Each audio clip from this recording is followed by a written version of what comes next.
I am going to show you how to view your referral code in GCash. So open your GCash application and log into your account. And once you are on the home page, tap View All Services. Now scroll down, go to Enjoy section. And under the Enjoy section, go to Jobs. So this is where you can refer a job and you can earn different points or money here in the GCash. So on the bottom of your mobile screen, tap on Referrals. Now here, if you scroll down, you will be able to see these instructions on how can you refer it. So first, just explore a job, stop the job list and find various jobs across various industries.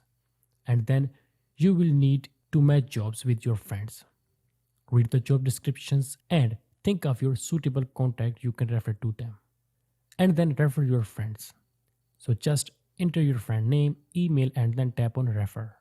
Then a refer candidate will receive an email notification so that they can apply easily and you can earn cash easily if your effort candidate get hired.